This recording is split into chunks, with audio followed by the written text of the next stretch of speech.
Vamos falar hoje sobre algo que muitas categorias têm. O comércio não, a indústria talvez. O jornalismo tem, sempre.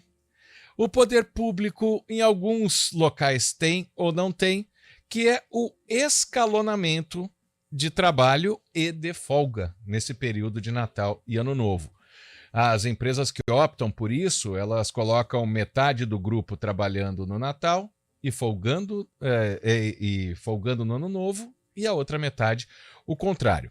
Aí vamos falar pela CLT, né? Por exemplo, quem tem um contrato de 5 horas seria obrigado a trabalhar 10 horas na semana seguinte para compensar? Bom, Marco, primeira coisa que é importante deixar claro aqui, nós temos modalidades de contratos diferentes, né? Então a gente precisa, antes de mais nada, entender que nesse final de ano só tem 2 feriados, que é o dia 1º de janeiro, então na verdade já é o ano de 2024, e o dia 25 de dezembro, que é o Natal aí. Então esses são feriados. Os demais dias são dias normais. Até 24 e 31? Até 24. É importante a gente deixar claro isso, porque são dias normais, né? Não existe nenhuma restrição na legislação dizendo que aquele é um dia especial. Acontece que o costume da sociedade, né, fez com que a gente tivesse situações diferentes, né, uma atenção especial a esse período. Por exemplo, no poder público, né, onde a gente tem o chamado ponto facultativo, muitas vezes, então os administradores, os prefeitos, às vezes governadores ou presidente da República estabelecem um ponto facultativo. Então, na verdade, naquele dia específico, um exemplo, às vezes no dia 31, às vezes no dia 24, tornou-se um ponto facultativo. E aí, no caso, os servidores são dispensados do ponto, sem a gente não pode esquecer a questão dos serviços essenciais. Então tem muita coisa que tem que continuar operando, funcionando. Vou dar um exemplo dos policiais militares. Eu não posso simplesmente dizer que a polícia inteira está de folga no dia 24, no dia 25, no dia 31, no dia 1º, senão você deixa toda a população sem segurança. Então, mas na questão da CLT especificamente, dos empregados que estão nesse regime, que é o principal regime de contratação no Brasil hoje, né?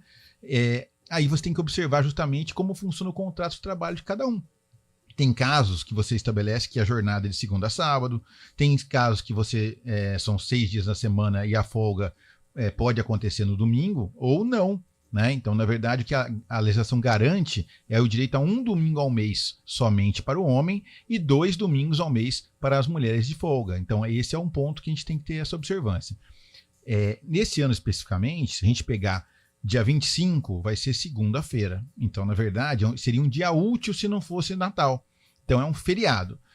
Podem pessoas trabalhar no feriado? Sim. Se trabalharem no feriado, eles têm que receber o dobro para trabalhar nesse dia, certo? A não ser que tenha algum esquema de compensação, algum acordo de banco de horas, acordo de compensação de jornada, que pode fazer com que você troque essa situação.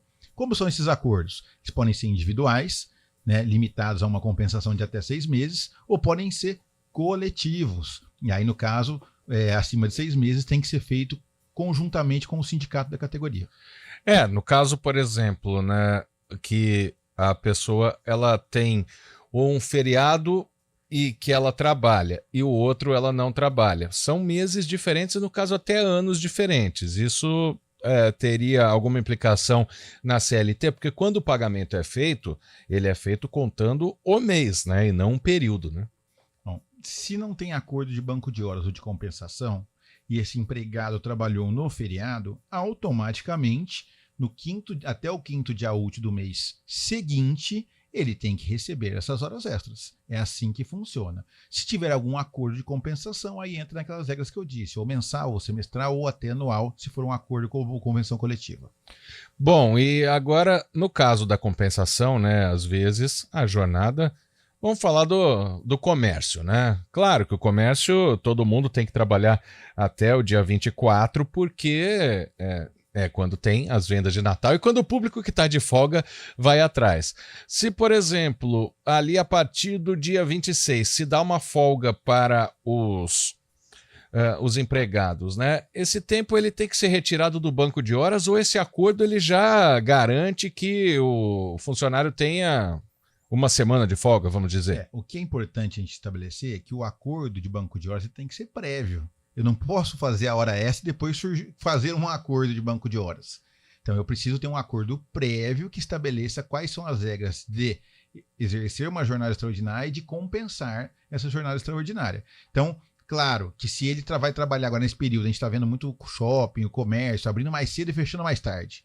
Às vezes, os empregados, quando você não contrata freelancers ou outros empregados temporários, você acaba tendo que esticar a jornada.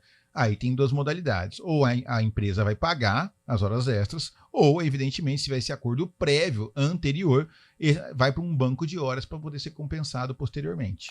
Porque existe, por exemplo, se fizer uma conta, né, quem tem jornada grande, né, jornada de 7 horas para cima, vamos dizer, se vai fazer, depois vai ter uma semana de folga, acaba devendo hora para a empresa.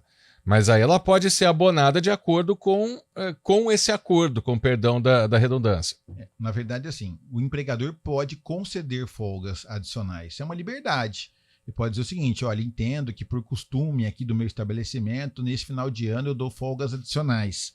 E isso é uma liberdade do empregador, né?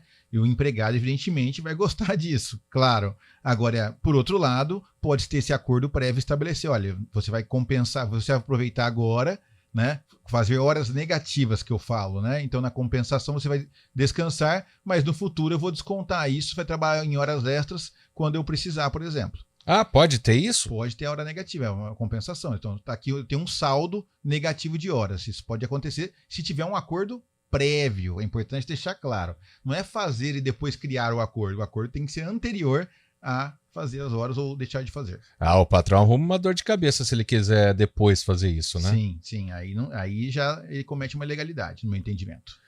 E existe algum limite de horas, né, para separar? É muito importante a gente entender que a Constituição Federal estabelece que a jornada dos trabalhadores no Brasil é de 8 horas diárias, podendo ser acrescida de 2 horas extras. Mas tinha uma discussão muito grande no Brasil, em alguns setores, do chamado regime 12/36, que se trabalhava 12 horas e folgava 36 horas, né, descansava 36 horas. Era um regime que era excepcional. Você discutia na saúde, excepcionalmente, nas forças de segurança. E aí, a reforma trabalhista de 2017 acabou legalizando essa jornada. E é contraditória, porque se a Constituição estabelece que a jornada máxima é de 8 horas diárias, podendo estender 2, então como é que a CLT veio estabelecer a possibilidade da jornada do 12/36? Mas o Supremo Tribunal Federal já entendeu a constitucionalidade desse dispositivo, é permitida essa jornada no Brasil. Então, para esses casos específicos, é possível você ter a jornada de 12 horas, mas aí você não pode fazer hora extra. Certo? Não pode na jornada de 12 horas. Mas na jornada de até 8 horas, você pode fazer até 2 horas extras por dia. E quem tem essa jornada 12/36, é só a gente fazer a conta, por mais que não seja bom de matemática, vai trabalhar um dia, folgar o outro inteiro e trabalhar no terceiro dia mais 12 horas, certo? Nessas pessoas que têm esse regime, inclui domingo, inclui feriado, eles têm que receber a mais pelo dia trabalhado? Essa é uma grande briga, né? Quem defende os empregados sempre entende que o feriado é feriado, que por mais que a escala 12/36 em tese beneficie o trabalhador nesse sentido, né, nessa lógica, né? Eu entendo que não, porque quem trabalha 12 horas também causa um dano à saúde, evidentemente, seguida, né? Por mais que tenha 36 horas de descanso. Tem gente que entende que realmente, se é feriado, teria que indenizar esse período.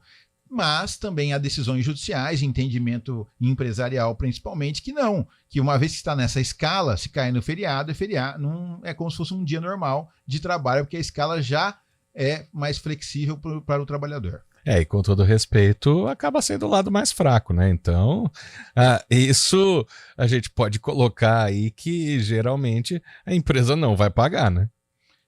Bom, nesse caso, a relação de trabalho, com perdões de empregadores, né, quem tem o poder de determinar a continuidade ou não dessa relação de trabalho sempre é do empregador. Então, o empregador tem o chamado poder da caneta. Decide, contrata ou demito, pagando os direitos, evidentemente, sempre. Então, é claro que quem tem esse poder, o empregado sempre vai ter uma situação mais desfavorável, naturalmente. Né? A não ser que, aí eu vou brincar, do empregado atleta, jogador de futebol. Se é um atleta de alto nível, né, na verdade, se ele falar, não quero mais trabalhar aqui, às vezes o clube é que fica numa situação difícil. Exatamente, né? Mas aí não cumpre contrato, tem um monte de coisa aí que acaba acontecendo, né, Vinícius? Mas também a gente tem visto advogados de jogadores que têm entrado contra clubes depois pedindo fim de semana e feriado que o jogador trabalhou, né? Bom, na verdade, o primeiro ponto, né?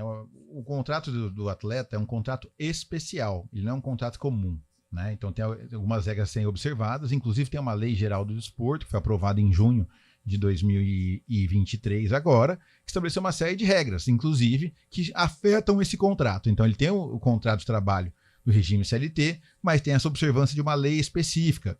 E aí, é claro, não dá para você dizer que o atleta não sabe previamente, antes de assinar o contrato, que ele vai ter que jogar domingo e vai ter que jogar muitas vezes após as 22, porque o horário da TV, normalmente, antes das 9h30, das 21h30, não começa os jogos, né? Exato. Não, e mais do que isso, por exemplo, um time vai jogar numa outra cidade, ou até num outro estado, a gente está falando, né, de um país continental como o Brasil, o time tem que chegar uma semana não, pelo menos um dia antes. Então, todo o período que o jogador se apresenta para ir viajar e fica fora seria contado como um período de horas trabalhadas também, né? Mais ou menos, na verdade, né? Vou dar um exemplo, tirar um pouco do esporte para ficar mais claro. Vamos supor que, no caso, uma empresa, você seja contratado para ser um técnico de manutenção de um equipamento X. E esse equipamento tem várias localidades no estado de São Paulo, por exemplo. E hoje eu tenho que atender o chamado na cidade de Marília, amanhã na cidade de Ribeirão Preto, por exemplo. É claro que o deslocamento desse período aí vai ter uma grande discussão. O deslocamento, ótima jornada. Mas o tempo que eu chego na cidade fica à disposição da empresa? Depende. Encerrou a jornada em Marília, você vai para o hotel, em tese você já está descansando. Certo. Mesmo que não seja no seu domicílio, entendeu? Sim. Então não seria tempo de trabalho, tempo que você está descansando no hotel. Essa eu acho que talvez a gente tenha chegado aí a maior definição, a definição mais fácil aí do que é isso, só vale a hora trabalhada, não vale a hora viajada, vamos dizer assim. Não é viajada, é descansada, né? Porque assim, o tempo de disposição à viagem, às vezes, a gente pode sim discutir como se fosse um tempo à disposição da empresa para chegar até o tal lugar. Mas, quando ele vai para o hotel, aí ele está descansando. Porque se sofre um acidente, por exemplo, né? Deslocamento. Aí tem outra, ou é um outro detalhe que dá mais um programa, uma discussão da história do acidente de trajeto que a gente fala. Opa! Que é um outro problema que existe de interpretação, inclusive após a reforma trabalhista, que também gerou mais discussões na Justiça do Trabalho em relação se cabe ou não cabe acidente de trajeto. Bom, muito legal, ficou aí. Tira muita dúvida, né? Porque depois, né? Às vezes o empregado ele recebe uma folga. Nossa, mas depois como é que vai fazer? Vão descontar se eu ficar com horas a menos? Então não é assim, dá para levar, né? Para um pouquinho mais para frente, né? Isso, o importante é sempre ter diálogo, né? Se a gente tiver diálogo na relação de trabalho e respeito e diálogo, a gente consegue equacionar os interesses de ambos. Dr. Vinícius Cascone, advogado trabalhista, participando do quadro Seu Direito. Quarta que vem eu estarei aqui. Estarei. Já é o fim da folga de Natal. Então, quarta-feira que vem a gente se fala. Grande abraço, doutor Vinícius. Feliz Natal, né, para você, para a família e até a semana que vem. Obrigado, Marco. Feliz Natal para todos os ouvintes, seus familiares e Feliz Natal para você também. Obrigado. 3h24, intervalo aqui no Estúdio CBN.